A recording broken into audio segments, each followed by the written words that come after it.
Hey, welcome back to another episode of The Drunken Cryptid.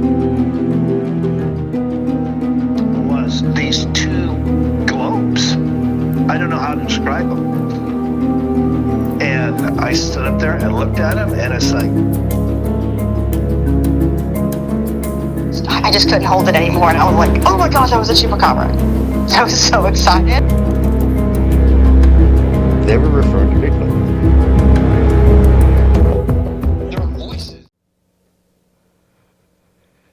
Hey everybody, I got a great guest for us tonight. I've got Rod coming to us all the way from the frozen tundra of Montana. Now, Rod has a great podcast that he runs. It's called Launch Tales, and you need to go check it out. This is going to give you a whole new perspective on everything cryptid and paranormal. His show is going to go into in depth. It's going to go into tales. It's going to go into stories. And when you get a chance, and when Rod comes on here in a second, you're going to get a chance to, you'll see where I'm coming from. But the perspective and everything that he's going to bring in is something that I believe that we have absolutely forgotten and has been pushed aside in our current culture now.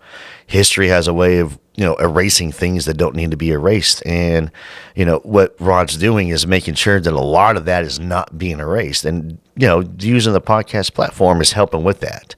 So, but without further ado, Rod, it's an honor and a privilege to have you on the show tonight. How you doing, buddy? I'm doing well, thanks. Thanks for having me. No, man, thank you, man. The honor is all mine.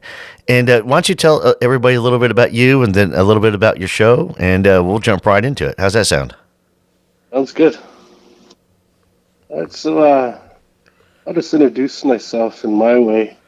Okay, Nixoquax, Nitaniko, Xistaki Otokan, Nymph Toto, Sixicata Peak, Scrappy Picani.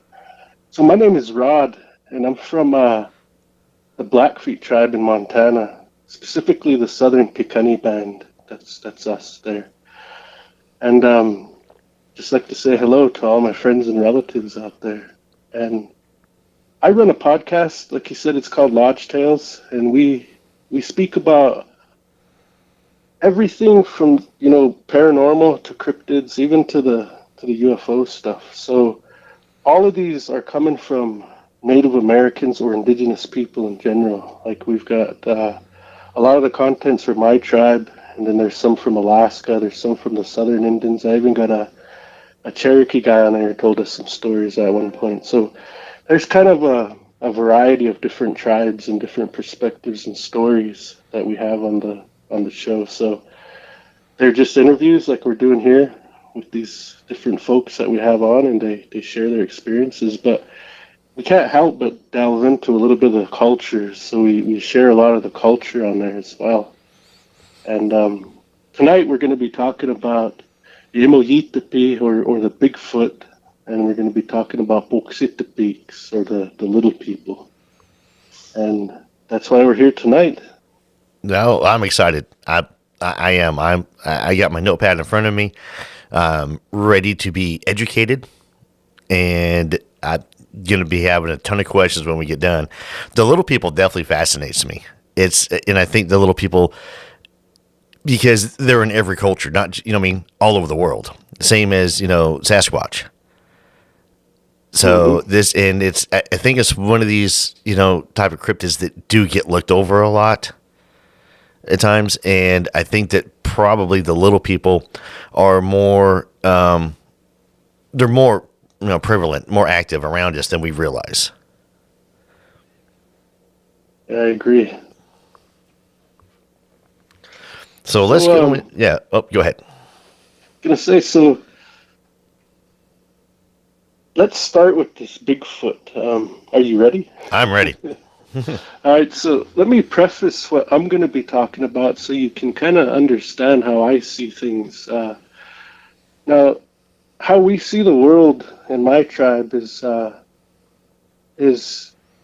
we believe everything has a spirit or a life force that's within nature, right? So that's how we look at this world, that type of spiritual lens, like a duality, that we live in a duality. There's a physical us and a spirit us, right? And those two are combined and they're also separate at the same time. So when I'll talk about life force sometimes, what I'm talking about is a spirit in something, so like every river, every mountain, the sky itself, the planet itself, the sun, the moon, the morning star, they all have a life force or a spirit within them. And that's going to kind of help you understand some of the things that I talk about. So with that being said, this Bigfoot, what in the old days, the relationship that we had with this being, um, is that it used to. Well, there's a couple things it used to do. It used to guard us when we were out fasting, and the other one is it used to take pity on us and help us, in spiritual ways.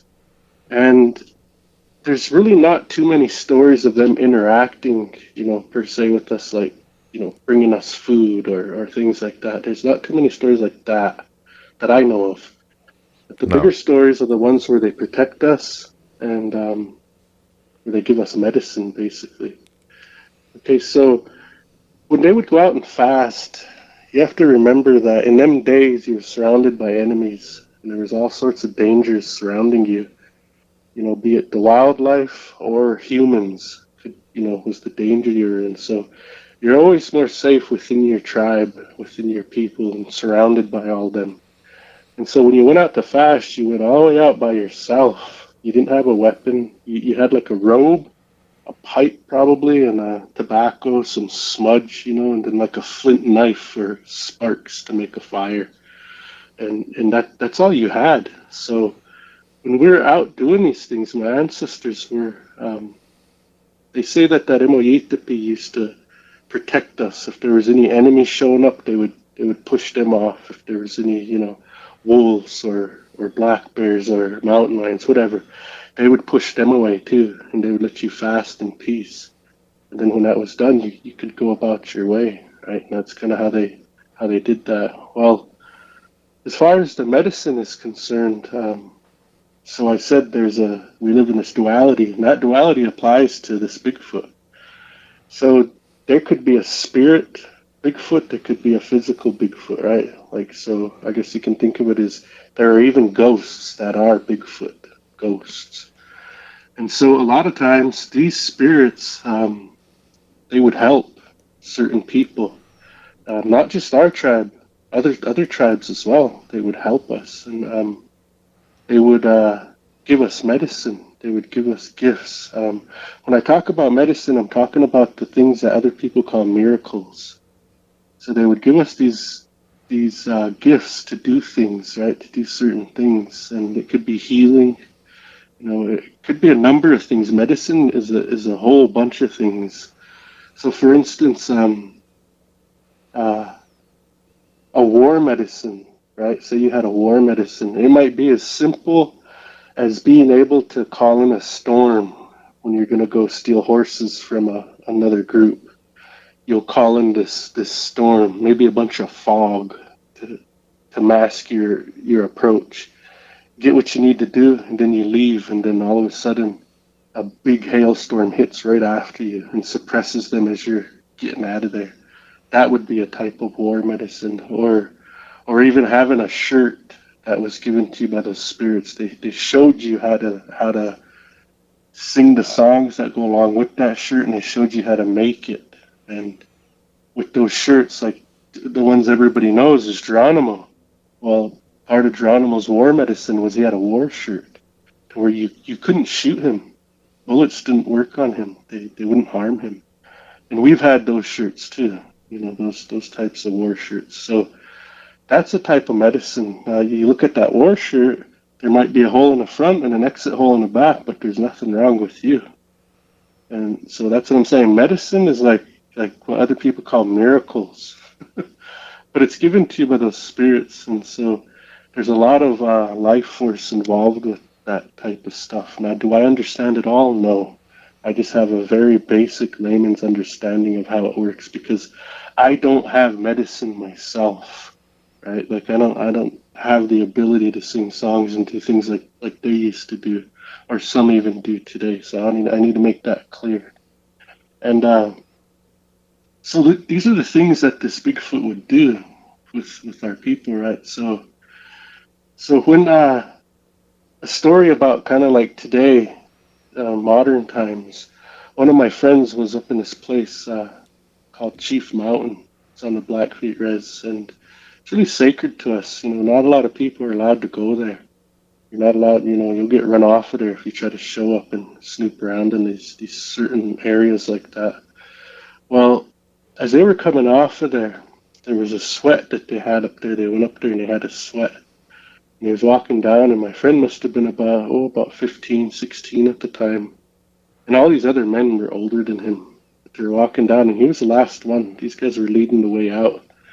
And he happened to glance back. He looked up on that mountain, and he seen.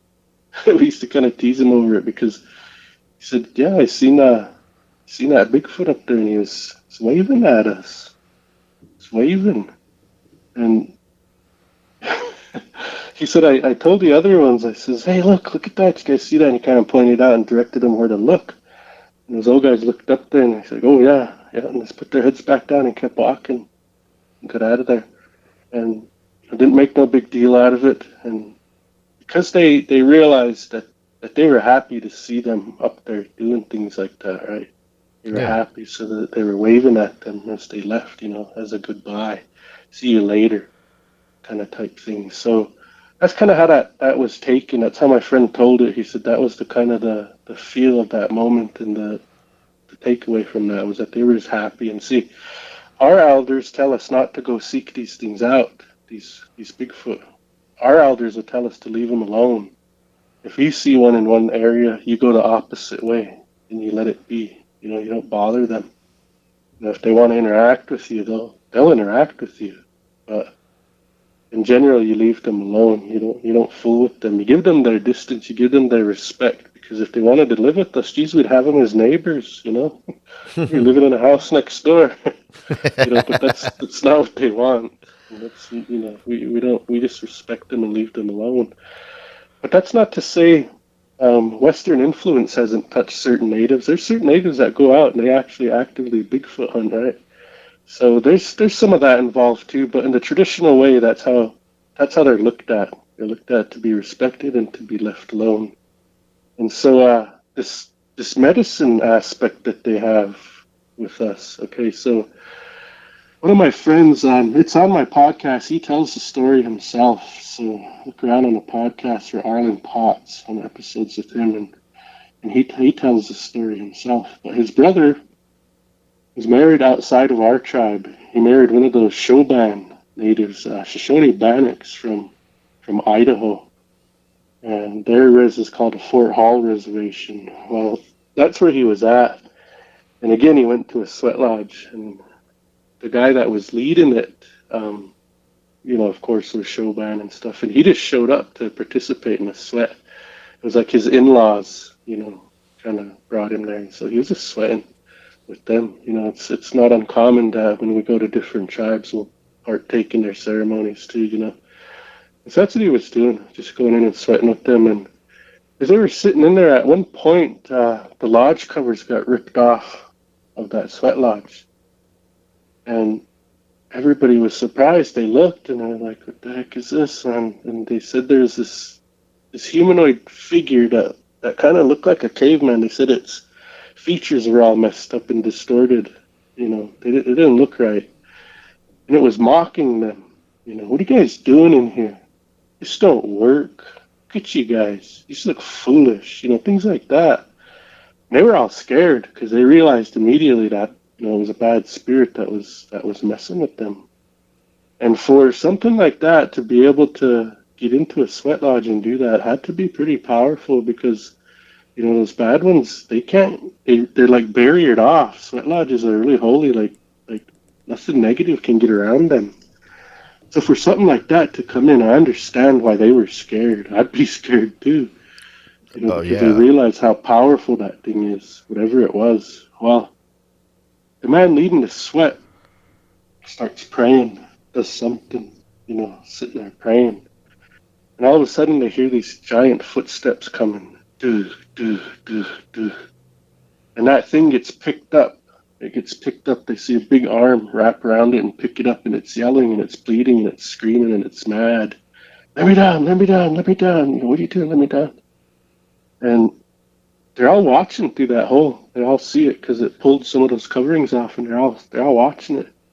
And as they're watching, they see this huge Bigfoot has got that bad spirit, and it reaches down and it grabs those lodge covers. This kind of covers it back up, and they hear those footsteps start receding away, and same with that voice starts fading, and getting quieter and quieter and quieter as this thing leaves and goes over the hill or something, you know, and it's gone. It takes that bad thing away, and that spirit, that Bigfoot spirit, was one of the helpers of that man that was leading that sweat. See, certain tribes, they have a relationship, I think, that's a little more closer than what my tribe had, even, right? And so I think that might be one of them too, to have a really close relationship with them. But that's one of the stories of it, you know, in a spiritual way, how they help. And see, when you start talking about this Bigfoot, people are saying, no, it's an ancient thing, you know, it's an old, you know, animal of some kind. And then you have the others that are just, no, it's a interdimensional being. You know, there's all these ways you can look at it, the woo camp or the physical camp. And I'm in the middle of both. I think that they're both. I think everybody that talks about these, their idea, you know, whatever they think, they could all be right. You know, they could all be right. I don't think it's necessary for each other to try to disprove or not believe each other. Listen to everything being said, and you'll kind of have a better idea of what this thing really is. And do we know as natives? No, we don't. We don't really know what it is, because some of the words for it translate to, that we have for it, like the nowhere people is one of them. Another way to say it would translate to simply don't know where they come from. You know, because they predate us. They predate us in these lands. They were here longer than the natives were.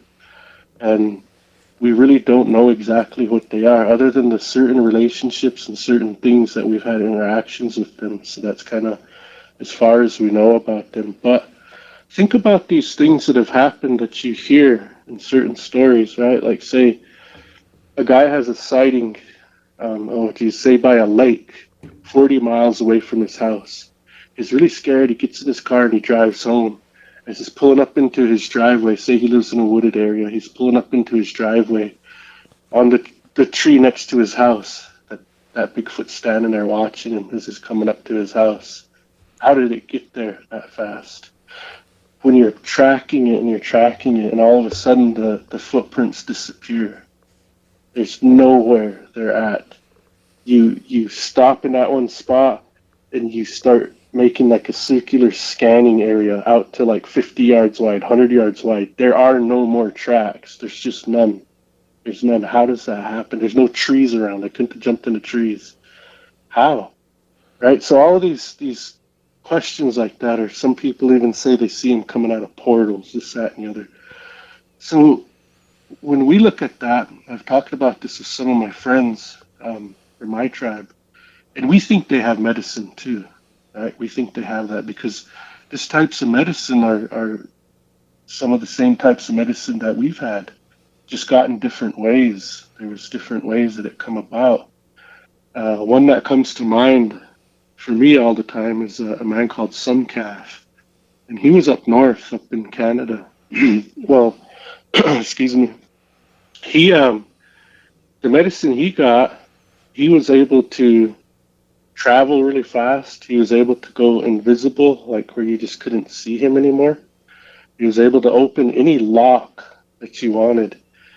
He was able to cure pregnant women when they were sick or they were ailing with something. He had this medicine that he would use on pregnant women can't take a lot of medicine or anything like that, but Yeah. he had a way of healing them, that was safe for them, and other things too he was able to do.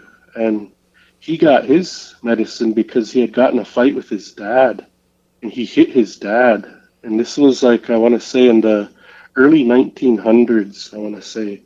when this happened. And when he hit his dad, he knocked him out, and he thought he had killed him, so he ran.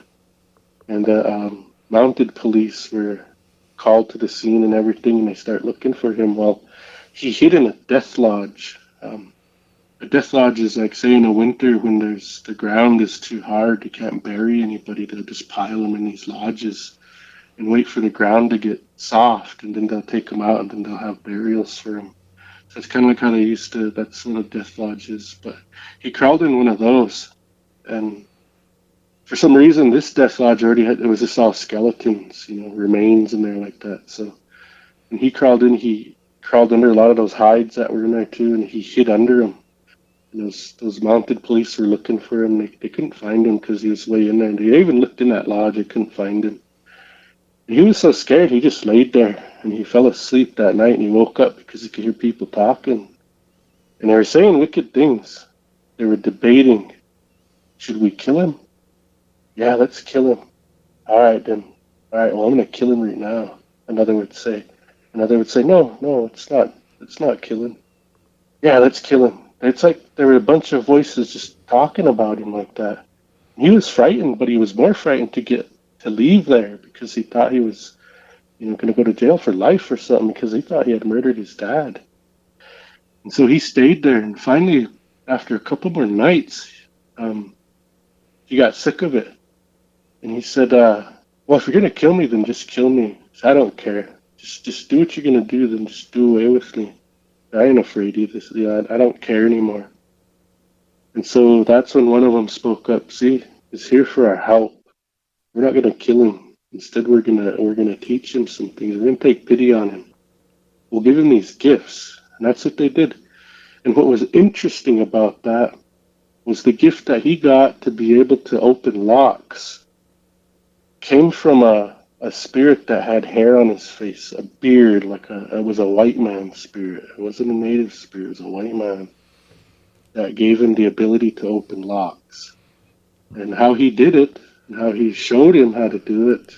This story's in a book, by the way, so that's why I can talk about it, because it's already in a book, or else I wouldn't, be talking too much about stuff like this. But he gave him a tobacco twist. And he said, if you chew this, he says, it doesn't matter which lock is around, you just spit on it, and that lock will be open. I don't care what lock it is. He said, but he was taught that by a white man spirit. So I always thought that was really, really interesting.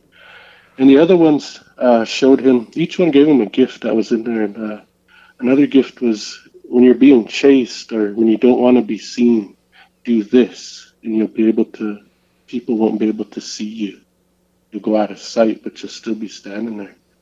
So they gave him that gift, and then they gave him the gift to travel. If you need to get somewhere really fast, do this. And they showed him how to travel fast. And so, same with the boiling rocks is what they called that, where he healed the pregnant women. They gave him that gift, and there was a few others I can't recall. But when he finally come out of that, he started going home, or he was gonna go home, but he didn't quite realize what was going on yet, and he kind of stuck into his house. Jesus' dad was still alive, but the cops are still looking for him, so he went with the cops. He willingly turned himself in. And then they had stockades, and when they first put him in there, it was in a hole in the ground. It was just with a bench carved into the dirt at the bottom, and there was just enough room to stand up and walk in a really, really small circle. And that's all he had, and they'd lower him in there. That's where they'd go when they first got there. Well, he'd be all shackled up, and all those medicine pouches that the spirits gave him with all this medicine would be around his neck that he wore. And they'd put him down in there, and that was kind of like a punishment, too, for the ones that were bad. They'd put him in there for a while. Well, anyways, there were some native guards there, and one of the native guards was there with a younger guard, and that younger guard says, why does he get to keep all of those? Those pouches around his neck. There's nothing special about him. He needs to be treated like all the rest of the other prisoners that are here. They're here to serve their time for what they did. And that older guard says, you do what you're gonna do, but he has those for a reason. He says, whatever. So I'm gonna go down there and I'm gonna take those from him. So he did. He took those from him, and he even shackled him up down there. his ankles to his wrists, and it was shackled to his belly, and then lowered him back in there, took all his stuff, and he kept it with him. He put it inside of his jacket. And that night they were riding home together. They lived in the same area, so they were riding home after their shift. And not too long out of there, he started feeling in his coat where he put all that stuff, and it was gone. So they get back the next day, and he goes in there to look, and geez, that Suncast is kind of got his shackles off and just kind of walking in a little tiny circle. He's got all his pouches back on him. That old guard said, "See, you're going to be able to keep that. That's why he has those. Just leave him. Just leave him alone. Leave it alone." But he had to let the young guy see. Well, he stayed there for a long time. I want to say something like 2-3 years. And he said, I've served my time. I think I'm done with this. I think I'm going to leave here tomorrow, And some of those guards overheard him saying that. Like, he ain't going to leave. There's no way he can get out of here. Sure enough, that next morning they wake up and it's gone. I mean, they go to do roll call and he's gone. And there's only one direction they can go from that they know he'd be headed to, so they start riding out after him. And they seen him. He was going over a hill. And he wasn't too far away. Just, 2 minutes and they would catch him. So they're whipping both sides, going as fast as they can, and he walks over that hill.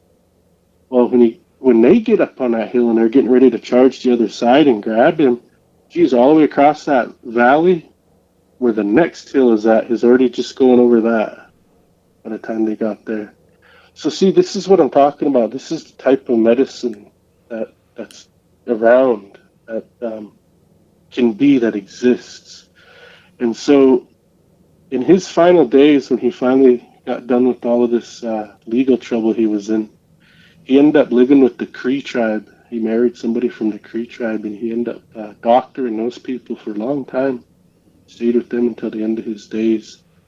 But this type of medicine is real, and it exists. And sometimes Bigfoot will give you some of that medicine, right? Some of these certain people that they think they're worthy of it.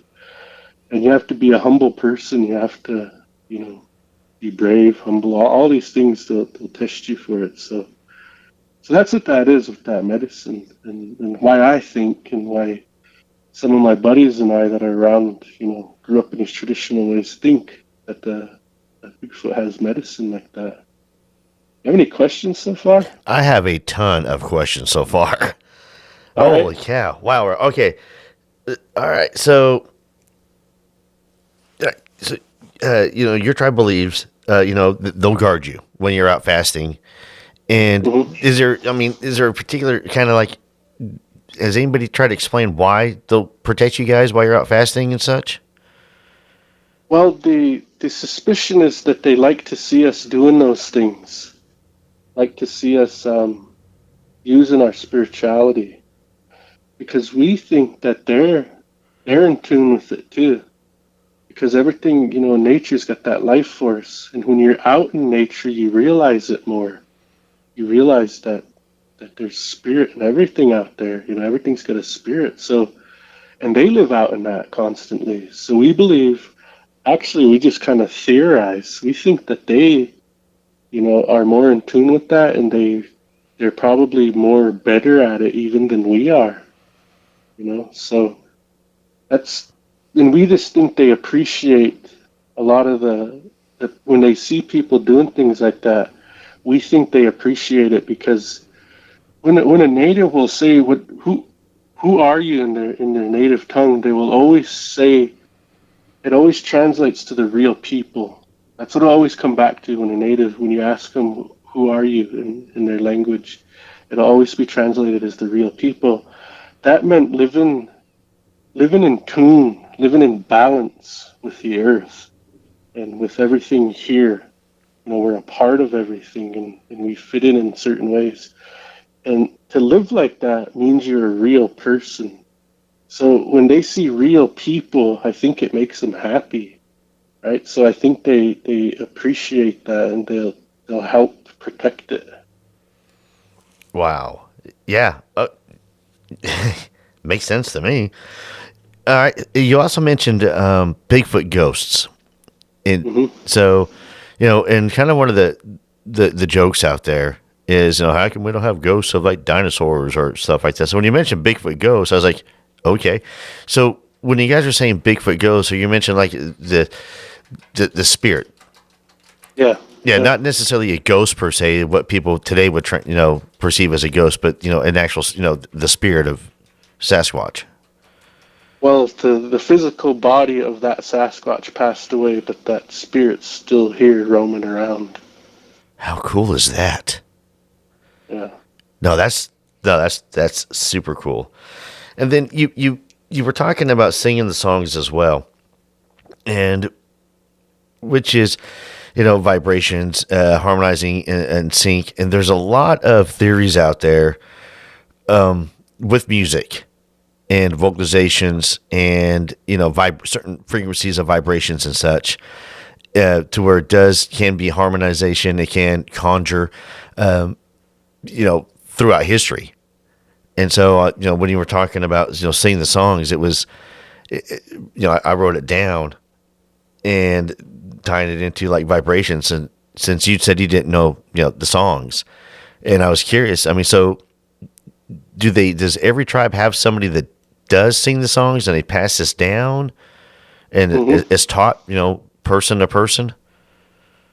Yeah, let me back up. I'll take some of that back because I do know one song, but as far as the frequencies to how that goes, I think it's irrelevant. I think what's important is that song itself and it being sung right, not the pitch, not anything like that, because that's what makes it work. That's what calls them in. That's what initiates that spark, or whatever you want to say, to make it a successful endeavor, whatever you're trying to do with it. And the only song I know that's holy like that I was given, I've only used it 3 times in my life, and I learned it when I was 16. So you don't always sing those. Like, I wouldn't walk around the house just singing it out loud. No. I only use it when it's absolutely called for and we have no other choice. Then I'll use it. Okay. But like the frequencies, in our way, that don't really matter because, geez, you might get somebody that sings like a wounded dog, somebody else that sings like, like an elk, and then somebody that's an opera singer. You'll have a whole bunch of different people that sing in different ways, but the song is what's important, is getting that song right, because that's what calls anything you're trying to do into being. That's cool. That's cool. I like that. All right. Okay, so your buddy was talking about when he was in Idaho, and they had this caveman, Neanderthal-looking creature start tearing apart the sweat lodge, correct? Mm-hmm. And was taunting them or threatening them. And so when he describes it like a caveman, did he say it was kind of like skin tone, hair color, or anything like that? Did he give any descriptions of that at all?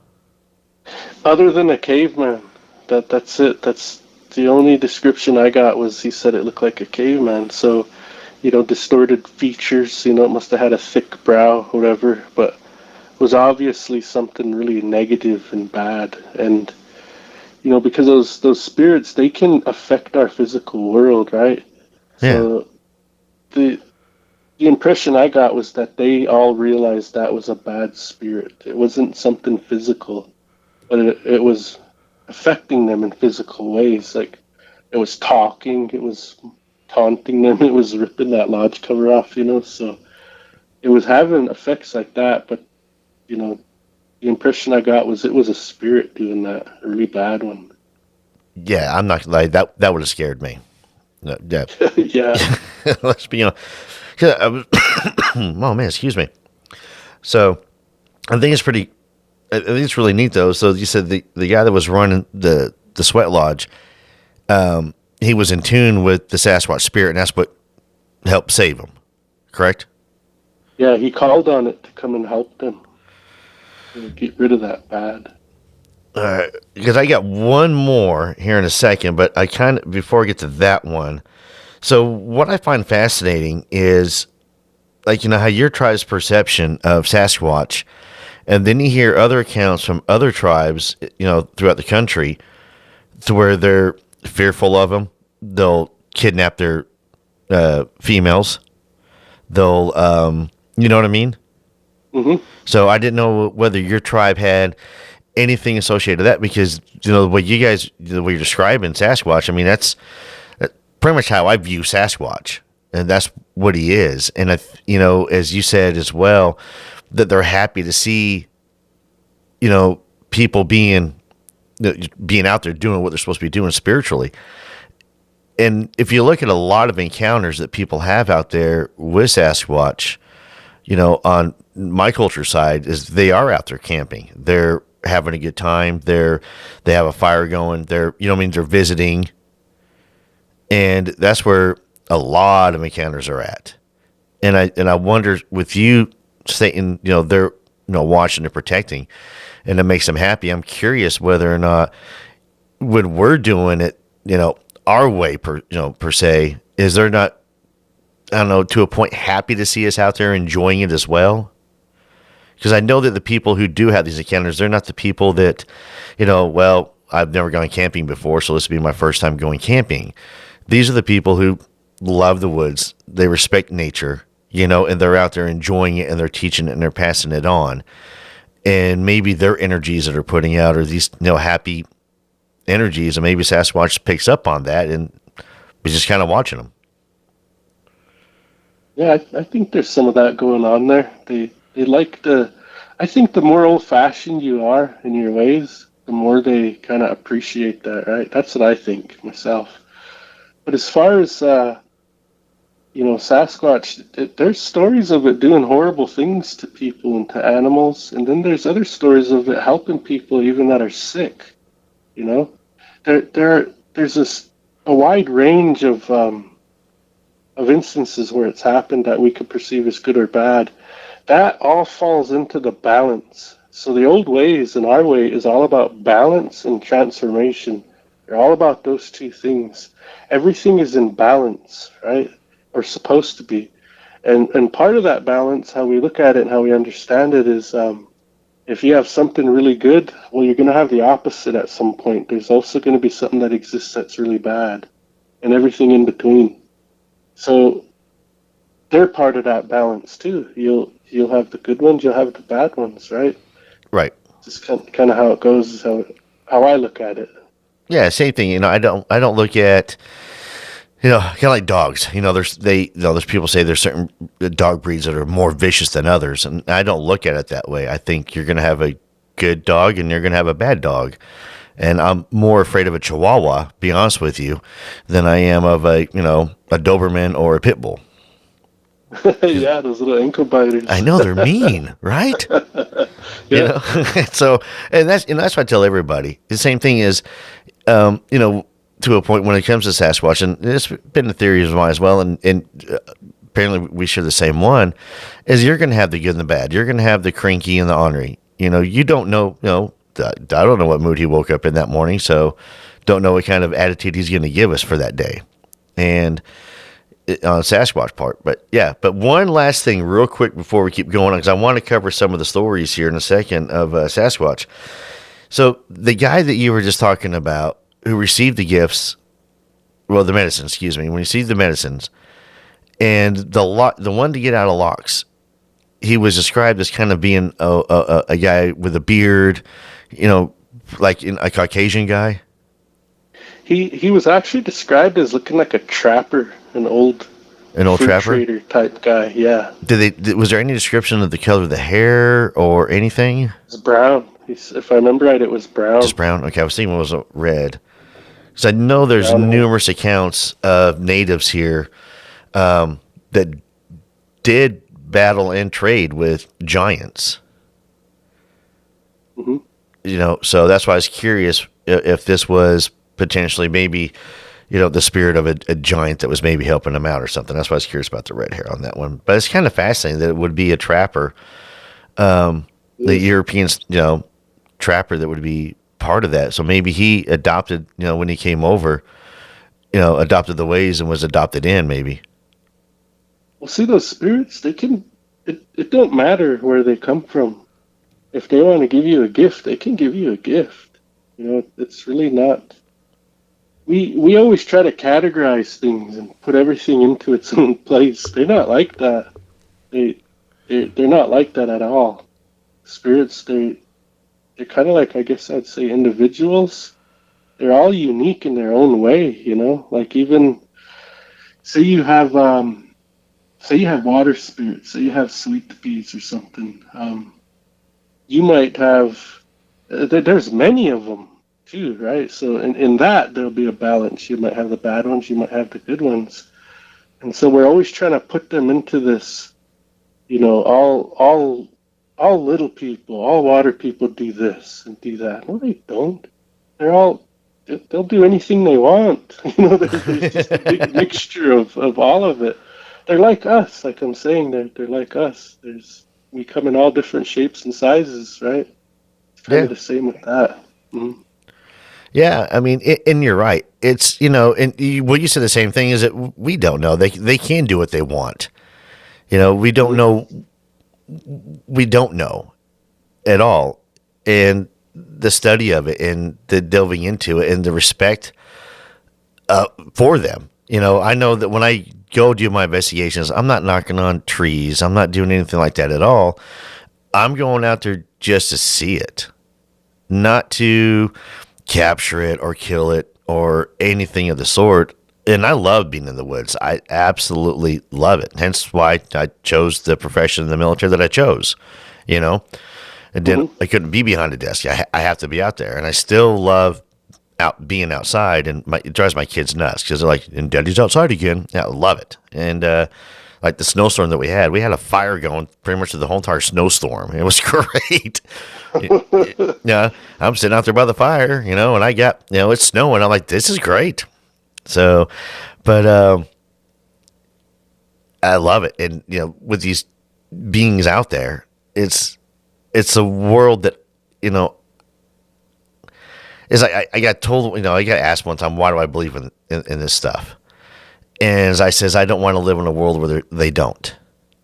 I want to live in a world where there's magic. I want to live in a world where it is spiritual. I want to live in a world that it exists. And that's the world that I live in.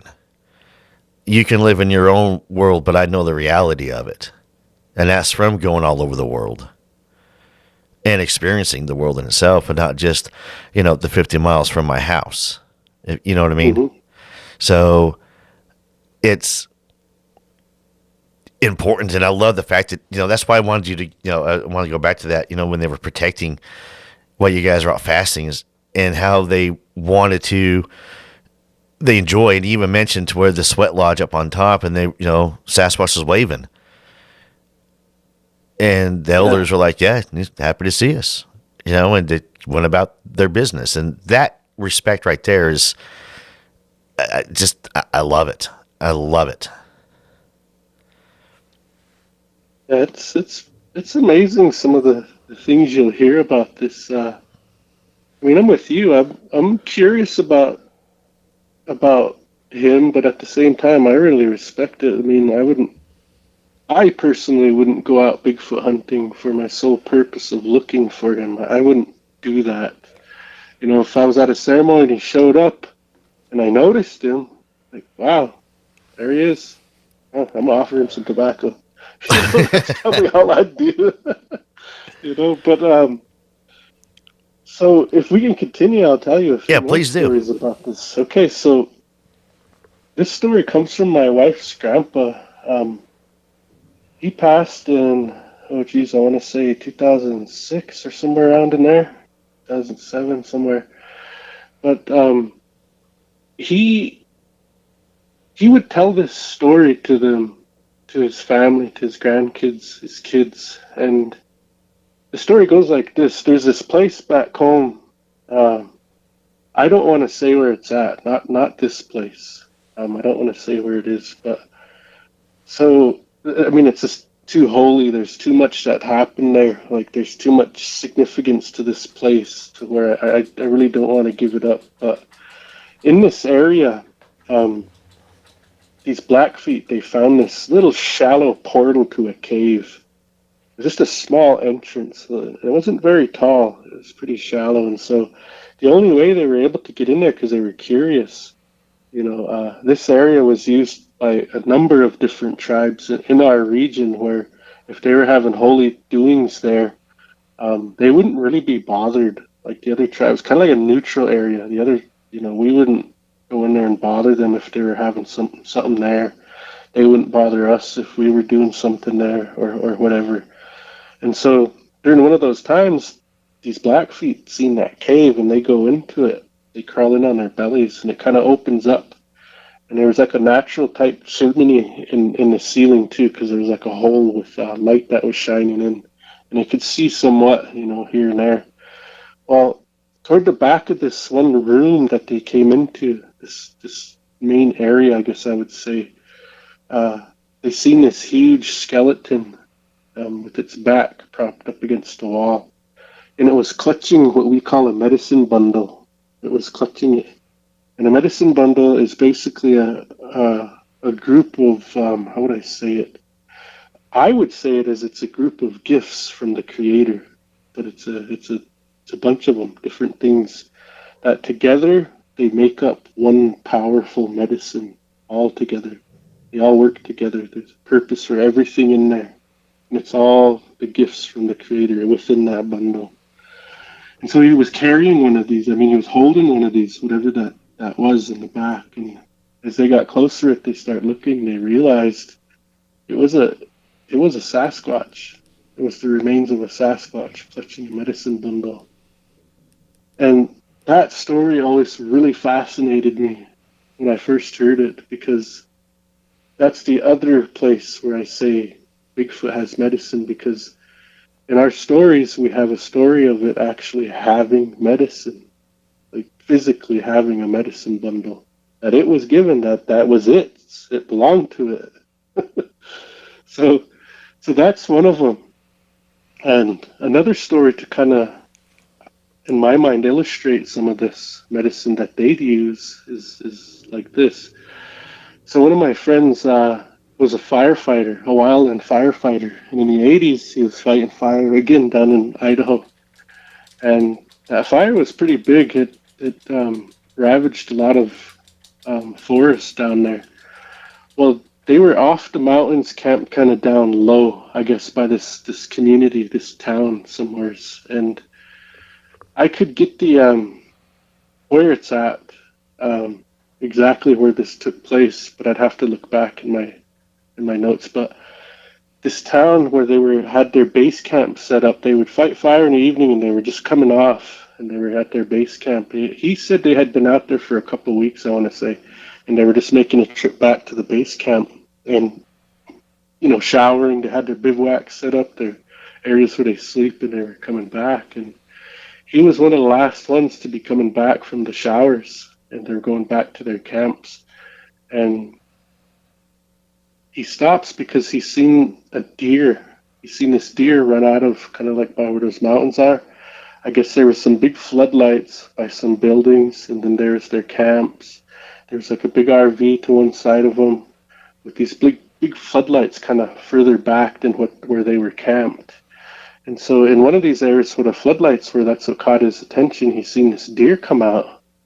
And it was just kind of trotting along that field. And he said it was kind of a surreal moment for him, because he was so used to just seeing nothing but devastation, everything burnt, everything just destroyed.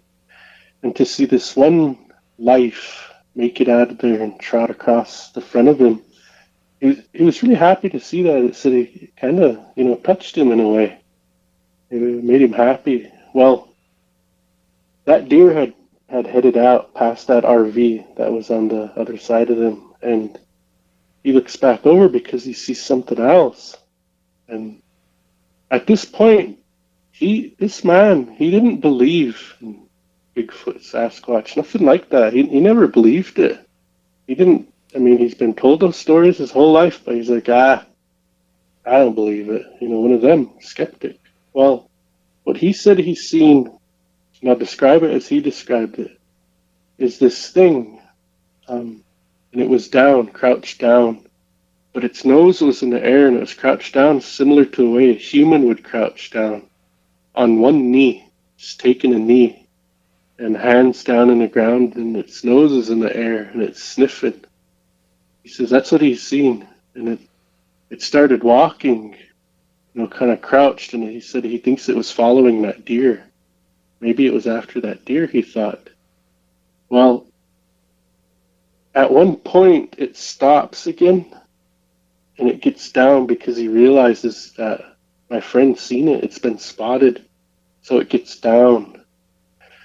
And when it's down, it goes really low. And he says it's still able to move. It's on its belly. He says, but it's still able to move. He could still see it moving. And he said he thinks it was walking on its fingertips and at the tips of its toes is how it was crawling on the ground because of how it moved. He said that's the only way he could think of how it was crawling. It was like just sneaking on its fingertips and its toes. And so finally it realized that my friend still seen him.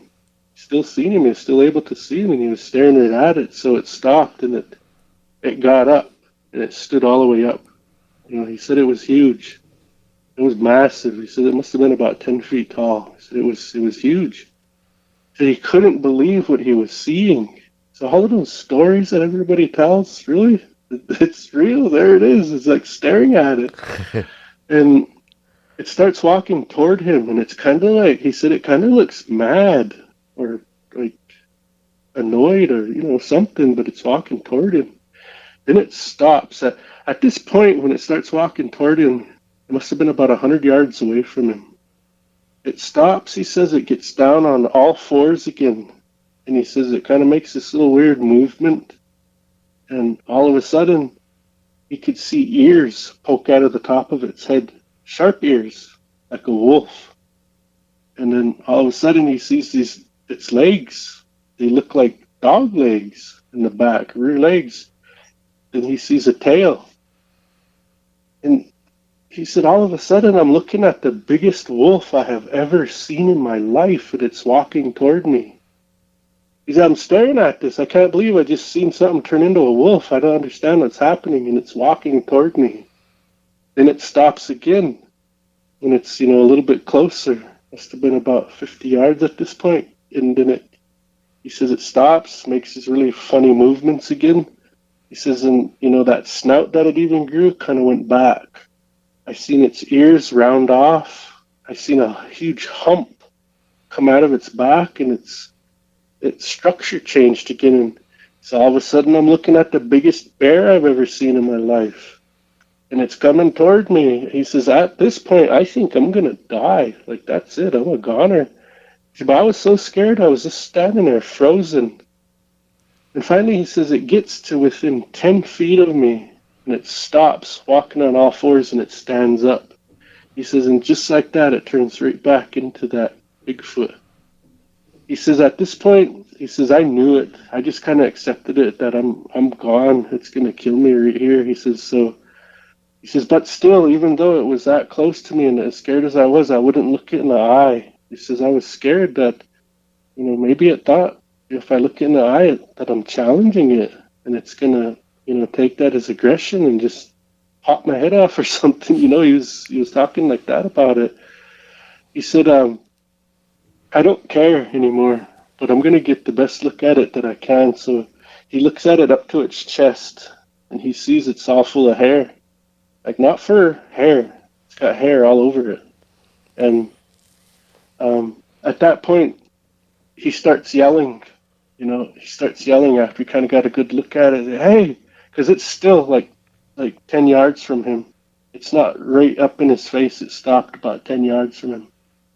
And he starts yelling because he could hear some people moving around in that camp. Hey, so-and-so, come here. You guys got to see this. You got to see this. And those guys, go to sleep, go to sleep now. It's a long day. And then finally somebody come out, and he had one of those headlights and a big giant spotlight.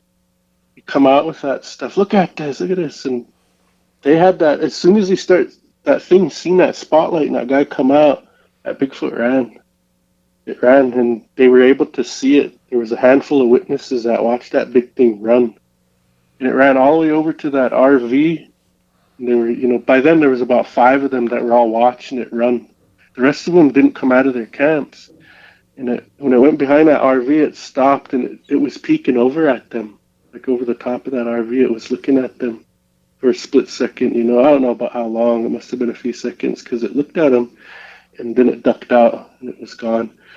The next morning, they got up, and they went to go look to see where this thing ran. They were all really curious about it, the next day. And so they went over there, and they looked, and they're like, man, that thing had to at least be 10 feet tall, at least, And I want to say he's seen tracks in that area, where it was at, and then it left. So, wow, he didn't believe those things are real, and then all of a sudden he gets this shape-shifting one, And see, that's what I'm saying. I think they have some kind of medicine to be able to do things like that. Yeah, I was going to ask you about that. I've never heard of a shape-shifting Sasquatch. Mm-hmm. I mean, I'm blown away by this. And I've never heard about it either.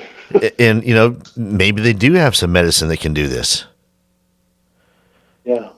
If you think about it, I mean, it would help. I mean, he sees it doing a spider crawl, which is creepy enough as it is, and then watches it transform into a wolf, to a bear, then back to Sasquatch, and yeah, I don't think I'd ever go back to the woods again if I was to see that. See, and this guy, ever since he's seen that, he will not hunt ever again. I don't know why, but it changed him. Like, he won't hunt anymore. And his family grew up. I know his family. I know them. They're all hunters. I want to even say they go back in the mountains and hunt too, like the mountain people. They go back in there, and he doesn't do it. He doesn't even own rifles anymore. He got rid of his rifles. Oh, wow. Yeah. I'd be honest, if I was to see Bigfoot, spider crawl, stand up, turn to a wolf, then a bear, then a Sasquatch, I'd be done. I'd be done. I'm like, yeah, I'm good. I'm good. I want to watch cartoons for the rest of my life. Y'all be good. Have fun. I'm not leaving the house. No lie. That would ruin your reality, man. That would mess with your head for a long time. And see, with him, he even went to what's that called? Shrink. Oh, a psychologist? He went and got therapy for it? He wanted to see if he was crazy. He went in there and he asked him, can you guys help me? I think I'm crazy. Like, he didn't know what else to do because of what happened. It really shook his world, Yeah, I'm not laughing at him. I'm laughing at the perception of, like, man, am I crazy? Yeah, right. Like, the hell did I see over there? I'm not going to lie. I have no idea how I would handle that encounter. None. It's so easy to tell the story, but to actually, if I was there to live that, I have no idea what I'd. Oh, I just know there'd be tons of trauma involved. That would be so scary. I don't know how I'd handle that either. I have no idea. And how did they go to sleep that night after seeing something that big? Yeah, once you said that, he goes, and then in the morning they go look for tracks. He's going, well, what do you mean in the morning? I'd have been stood there still. They would have had to drag me. There's no way I was moving. Hey, let's go to sleep, Bob. No, I'm good. I will never sleep ever again. Thanks. Yeah, I don't know, man. But you hear about that, even in ghost stories, people seeing something really, really spooky and wicked, and all of a sudden, 45 minutes later, they're back to sleep. I don't know how that works with these things like that. I really don't get it. Well, I've seen shadow people in the middle of the night, and it's, as a kid, and one for sure is an adult. Mm-hmm. And I'm not going to lie. I mean, and the irony is that, looking back on the one I saw as an adult when I saw it, and, I have a theory on them. I call them peeping toms. I really do. Because when they see you seeing them, they run away. Mm-hmm. Every shadow person account, unless there's something different to that shadow person, i.e. like glowing eyes or something, that's not really a shadow person. But so the one is an adult, and this was in Texas, and I was living in Dallas back in 2010, 2009. and it was peeking around the bedroom doorway, at me. And I was like, because, when you're waking up, like, what is that? Is that somebody looking at me? And I started sitting up, and it moved. And I was like, that is somebody looking at me. You know what I mean? Ooh.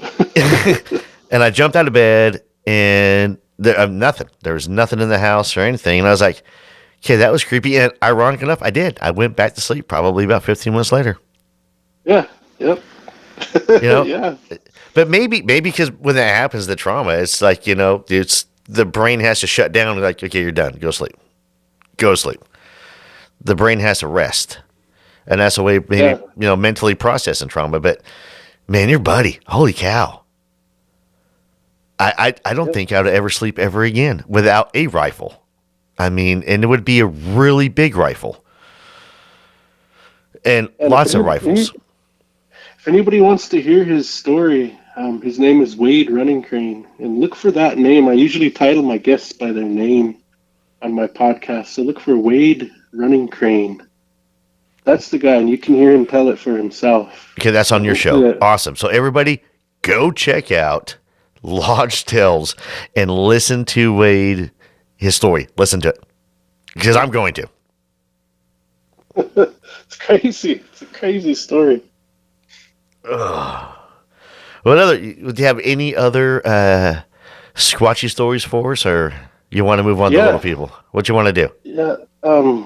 Let me tell a few more of these Bigfoot stories about the things that happen kind of, around the res here. So, one time, all right, my friend, he gets, so they're having a Sundance in this place that they never really held Sundances in a long time. And so they're having one here, and it's kind of like new, but it's actually going back to some of the old things. I don't know how to describe it, but they haven't had them there for a while, but they decided to have one there.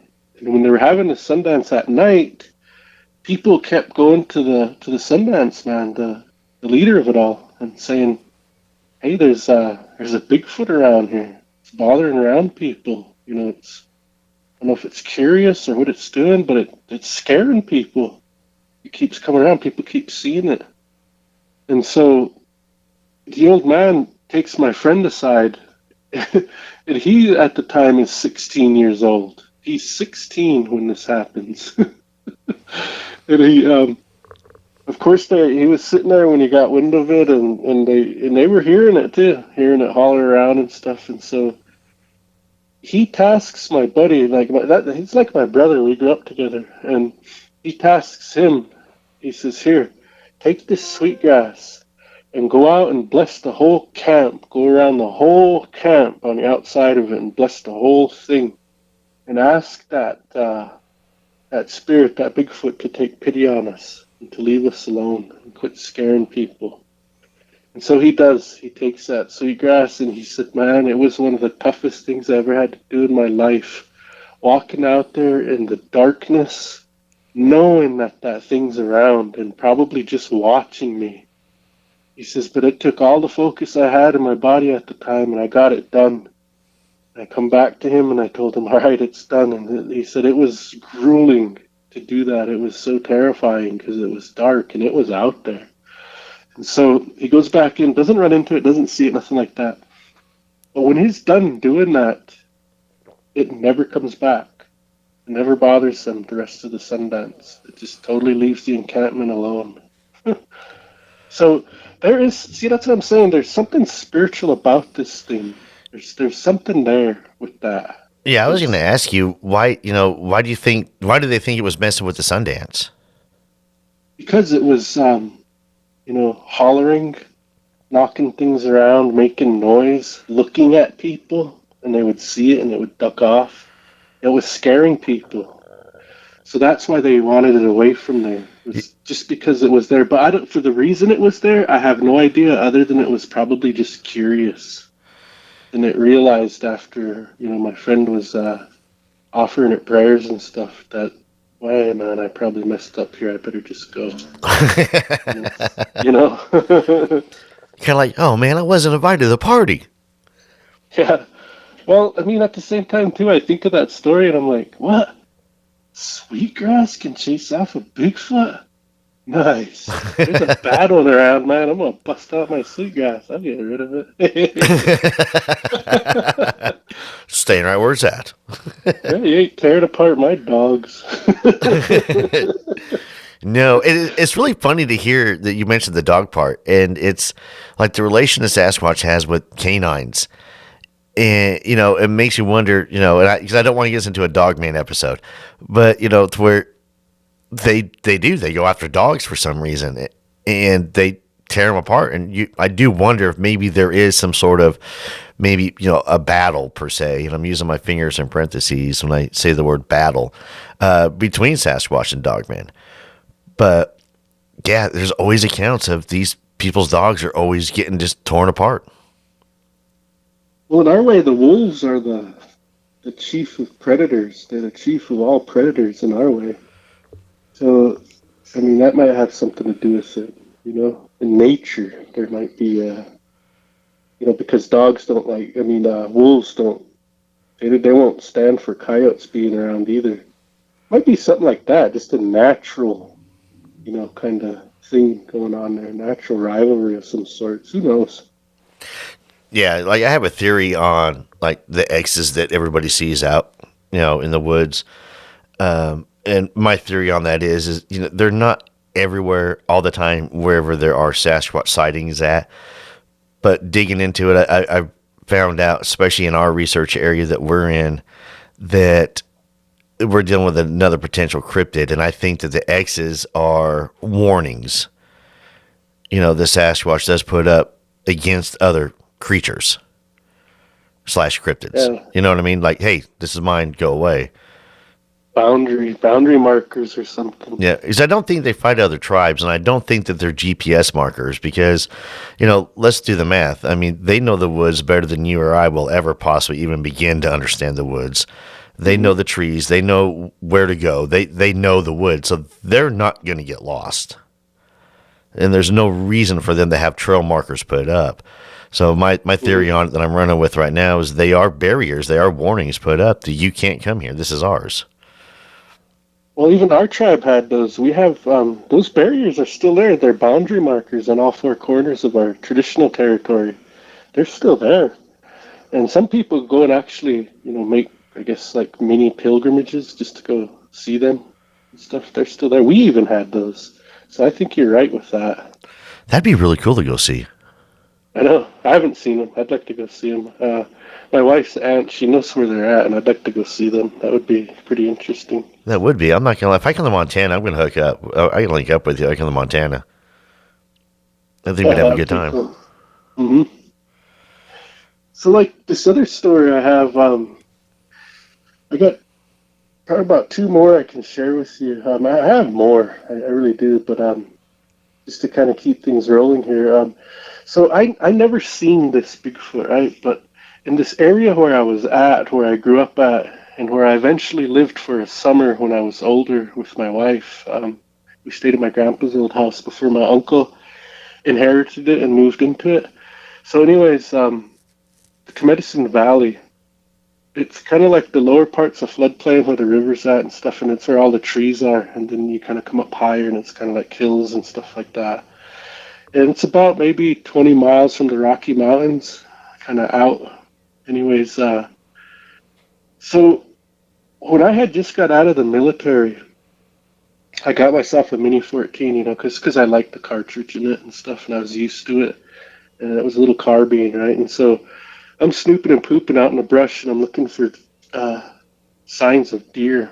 I'm just looking, because this area where I went is like a slough. And that's where there's like sweetgrass, peppermint grows there and stuff. And it's kind of like this, there's wet areas in there where there's water. So, and it's in the brush. So that's where like a lot of deer, you can jump a lot of deer, some whitetail in there. And that's what I was trying to do. I was trying to get myself a deer. And as I'm walking down, there's this road, that kind of old road, dirt road that leads near there. And I come off of that and I start hooking around where this area's at. And it's kind of like a bigger area, it's about maybe 100 yards, square in this area where it's really good, and I'm always checking that area when I hunt. So I'm going on the other side of it, opposite that road, and I know those trails back there, and I know they're kind of damp here and there, so I can walk pretty quiet. It's not wet, muddy. It's just, a good place to be quiet at. So that's where I'm walking. I'm coming off of that, just off of the road, and as I was walking back on that trail, I overstepped this branch, and I walked a few more steps, and I'm like, wait a minute now. Because I'm just looking for tracks. I'm only focused on tracks when I'm scanning. It's all I'm looking for, And I back up because I'm like, wait a minute, that's a green broke branch. Why is that laying over the trail? So I kind of back up, and I'm still hunting. I still want to go the direction I'm going because I'm thinking I'm going to get something. So I'm thinking to myself, I'm not going to waste too much time on this. I'm just going to look to see what it is. So I look at that branch, and it's thick. It's about, if you could take your hands and your thumb and your middle finger and make a circle, roughly that big enough to where if a couple guys hung off it, you still wouldn't be able to break it, right? A pretty decent sized branch. Yeah. Well, when I stop and look, I'm looking up at the tree as well that was right beside it where I figure it come from. And as I'm looking up, about 12 feet up is where it was broke from. The leaves on it ain't even wilted whatsoever. Like it was just broke that day. Maybe just before I got there. I don't know. And there was no wind. It wasn't really windy like that. That day it was actually kind of hot. And so I'm looking up at it, and it was actually around, I would say, let's see here, somewhere in July.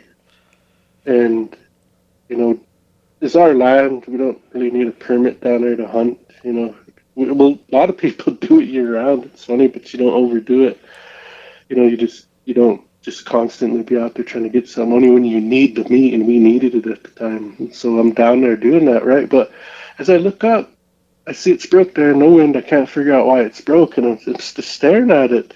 And I'm still thinking, well, I'm going to go hunt, and I'm just going to whatever and go hunt. I can't figure this out. And as I'm turning, I look like straight on with it. As it's laying, I look down the branch. Perhaps I see more. There's more just like it. And they're all in a line laid out.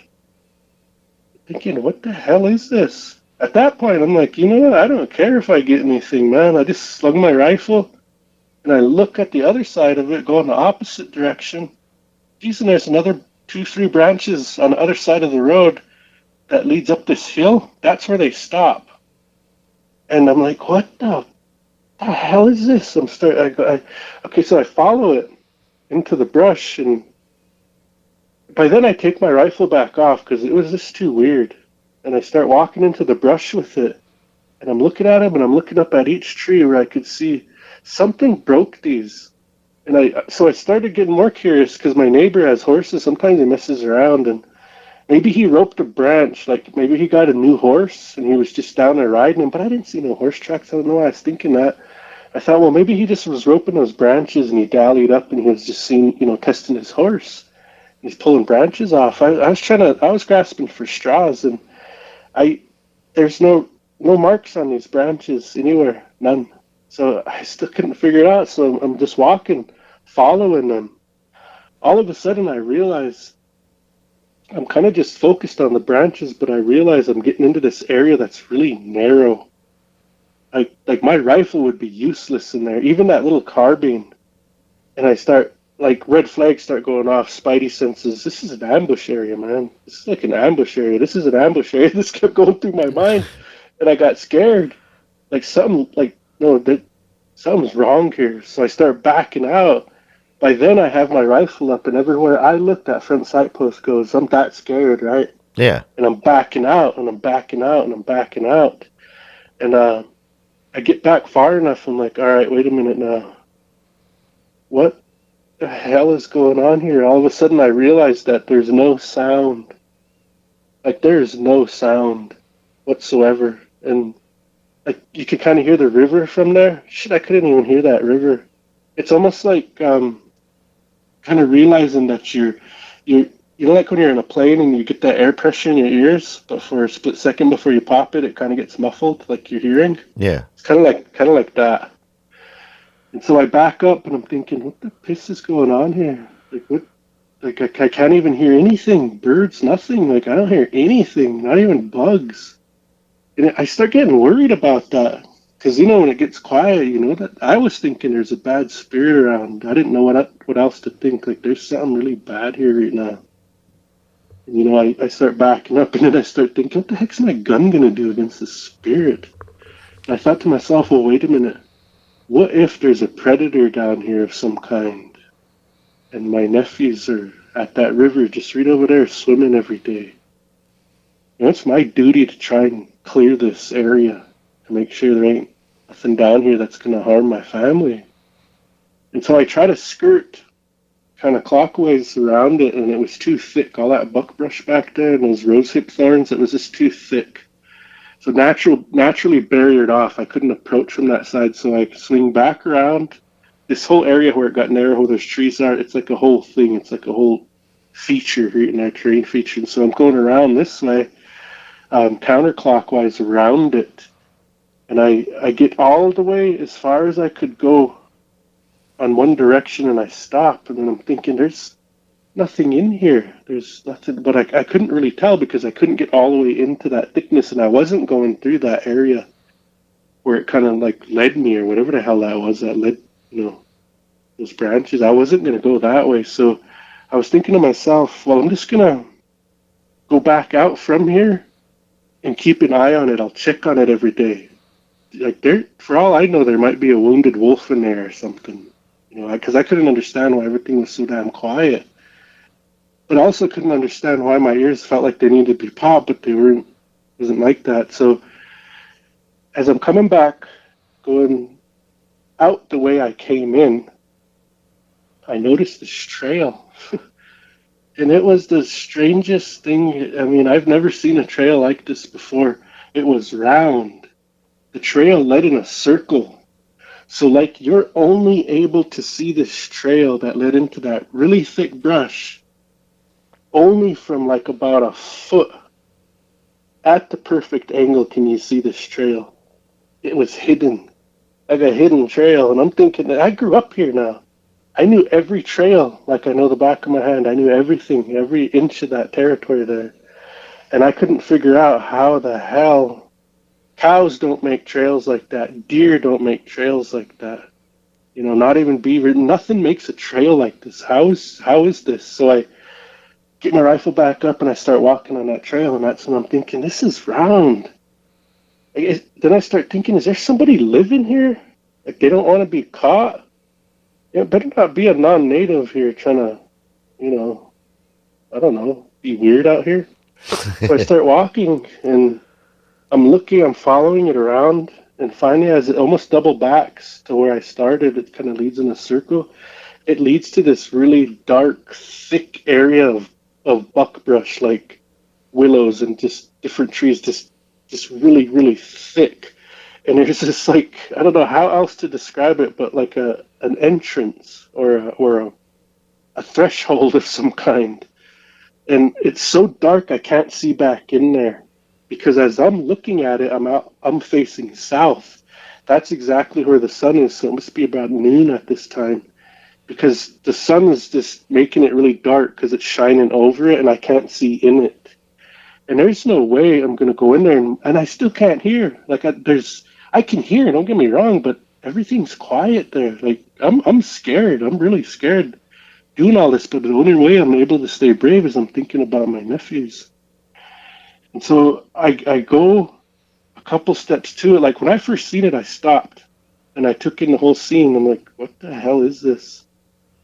You know, I'd never seen anything like that before. And so I take a few steps toward it, and that's when I lost my nerve. I can't go in there, man. There's something there.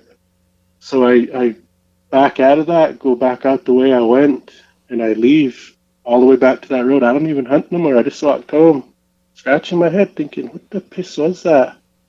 Like, what was that down there? And so not too much longer after that, me and my wife, we had gotten an argument, and I went to town, and she stayed out there 15 miles to town. It's about how far it is. And so I go to town, and she's out there by herself. My uncle's home, but she's down there by herself. And, you know, she's in that same area where that slough is at, and she decides to pick sweetgrass and peppermint down there just to kind of relax, unwind, just had a stupid argument, whatever. And so that was her thoughts. And so she's down there and she's doing that and just enjoying it. And all of a sudden she says, it gets quiet on me. Like it gets quiet. And I'm looking around. I'm like, what the hell? She said she started feeling kind of creepy.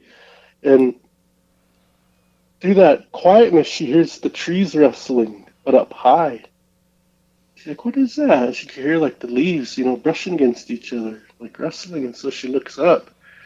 And there's this little tiny hairy man. It must be about 5 feet tall. She said he was really thick, really a thick person. He was standing on a branch while reaching above his head, holding on to another branch. And he was shaking, like rocking, like he was playing, but making that whole tree shake. So he was standing there doing that.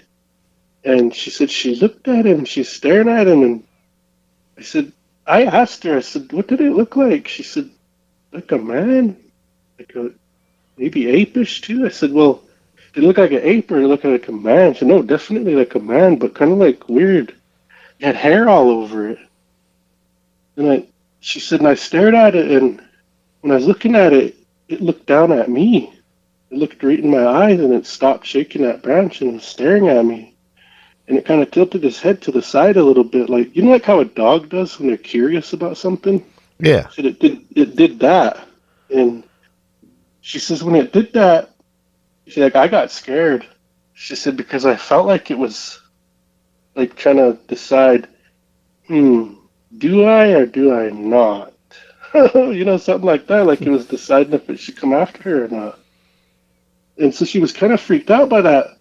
All of a sudden, it just like takes a step off, and this is like 30 feet up. These are big cottonwood trees, and it just takes a step off that branch and drops. Barely makes any noise in the branches. So at that point, she just gets up and runs for all she's worth down that little road, back up to those houses. So as she's running, that thing is pacing her in the woods to her left. It's not trying to catch her it probably could have, but it's like right beside her. As she's running on the road, it's in the brush. And it's just running. She could hear it. And she said, I was so scared. She said, I never felt like prey in my whole life. So I get all the way up to that house. I'm coming up that hill, or that road goes up that hill, and the house is just right up there. She says, and those dogs, she said, thank God those dogs met me. As I was running up the hill, they just blew right past me because they knew something was wrong. And she said, I could hear them barking at something. It chased something to the next clearing. And all of a sudden they ran back. That part is strange to me because normally they run from something like that. I don't know why they put it on a run, but then again, those dogs wouldn't stop. They would chase something until they caught it, and they go nuts. Those country dogs, they go nuts. They wouldn't just stop if there was something they were after.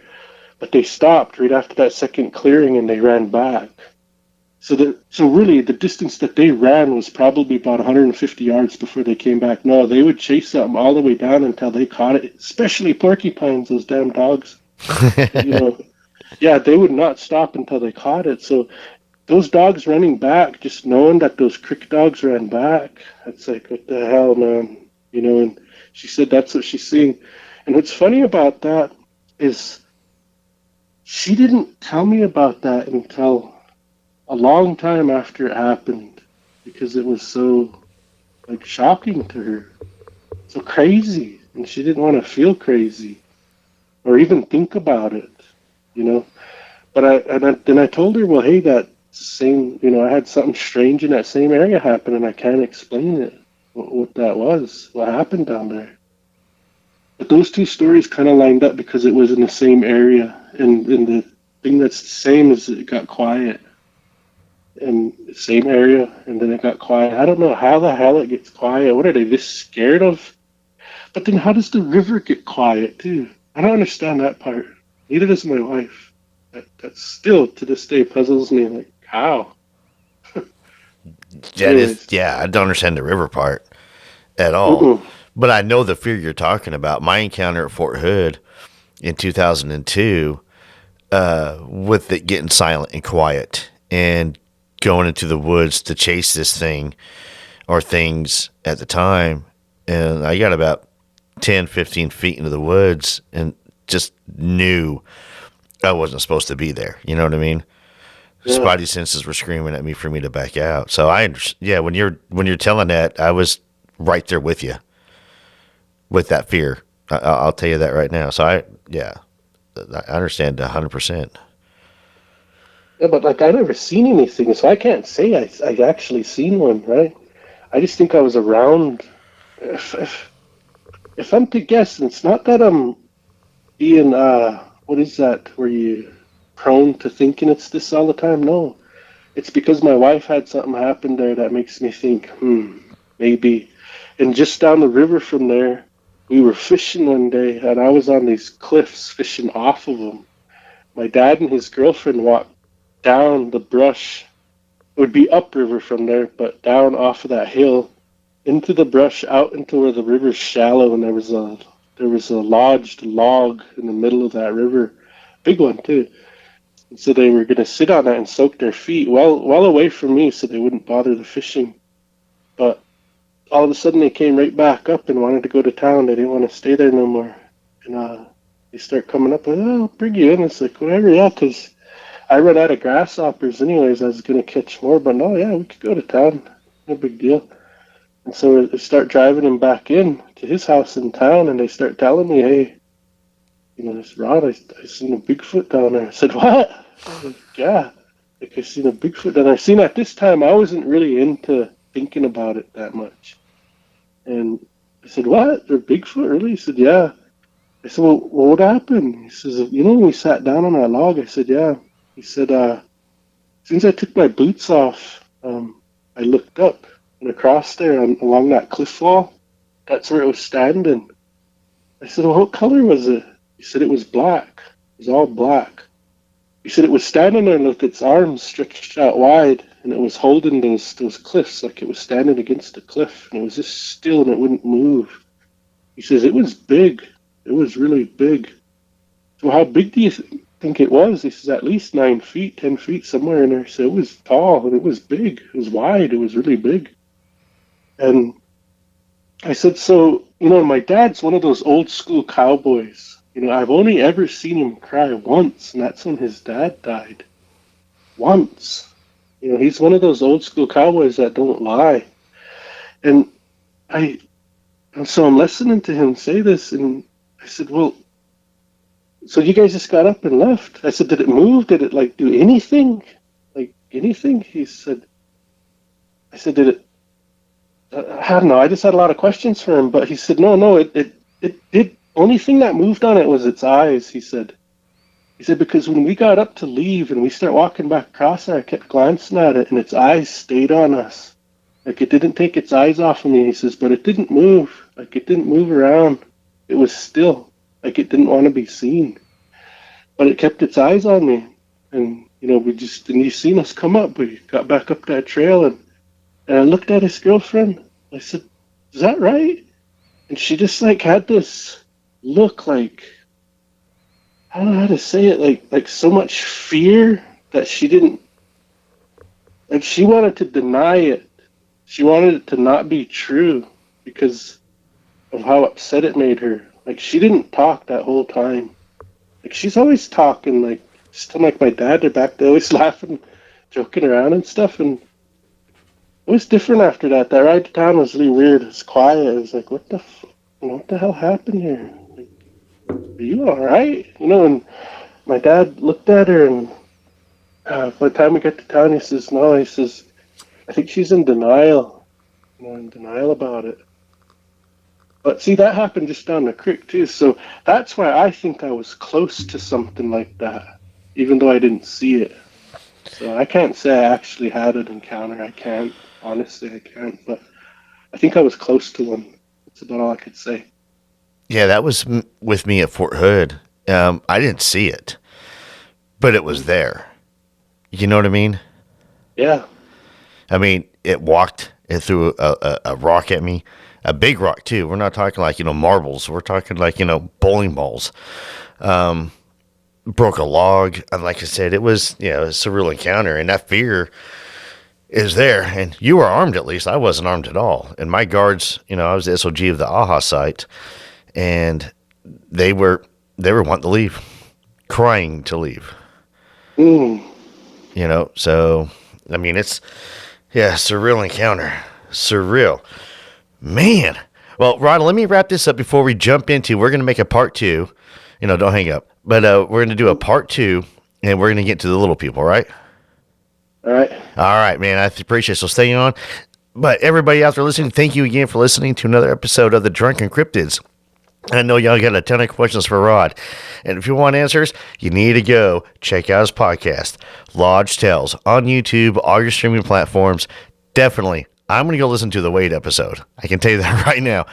I want to hear about the spider crawl, to a Sasquatch, to a wolf, to a bear. I've got to hear this encounter. I've got to.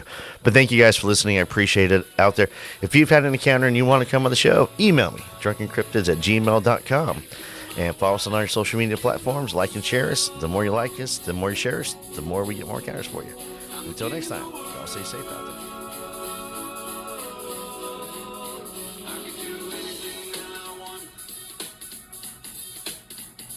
I